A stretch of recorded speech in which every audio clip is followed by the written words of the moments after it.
Welcome to the Futures Topic Project. My name is Austin Kalinowski, and the topic I will be talking about today is the future of the U.S.-Pakistan relations.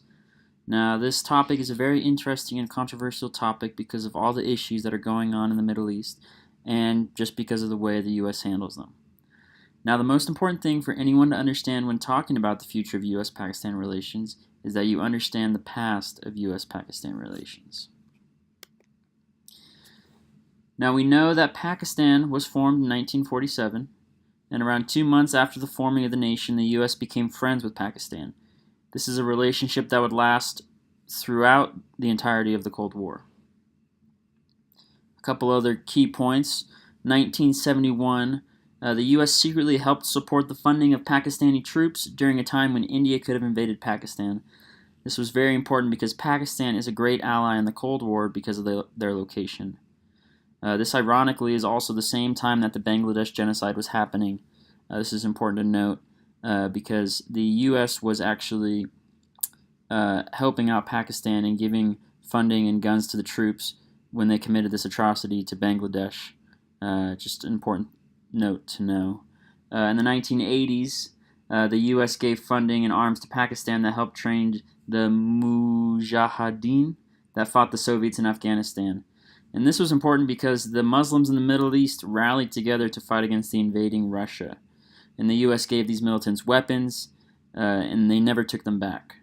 And once the Cold War ended, the U.S. backed out, which also helped start the narrative that the U.S. abandoned Pakistan when they are not needed.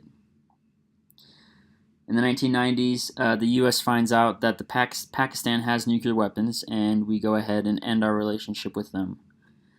And then in the 2000s, as the terror rises from the Muslim extremists, and after 9/11, we go ahead and try to renew our relationship with Pakistan, and we give them some aid.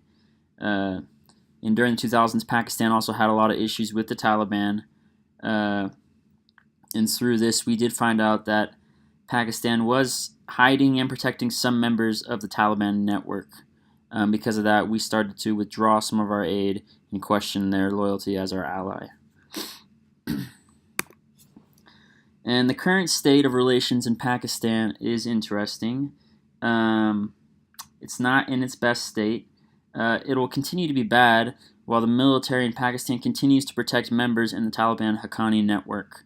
What once started out as a great ally, Pakistan is now being seen as an untrustworthy ally, and the U.S. shows skepticism in Pakistan's approach and sincerity in fighting terrorism. This started in the Obama administration, but it was really enhanced when Trump came into office. We know that he tweeted in January of 2018, it says, "The United States has foolishly given Pakistan more than $33 billion in aid over the last 15 years, and they have given us nothing but lies and deceit, thinking of our leaders as fools. They give safe haven to the terrorists we hunt in Afghanistan with little help. No more." This is very interesting.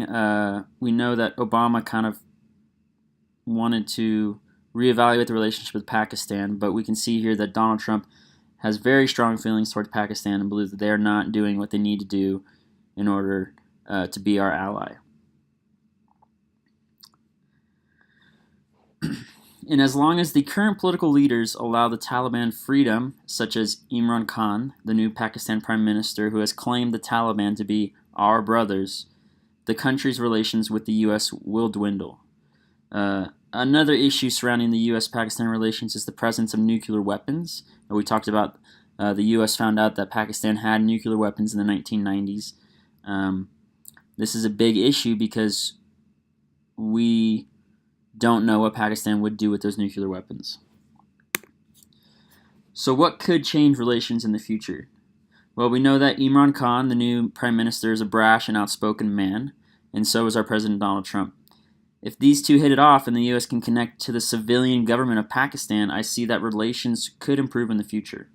Imran Khan must take action against Mullah Fazlullah and the Taliban, while Trump must sway the government of Pakistan to believe that we will help them and not abandon them.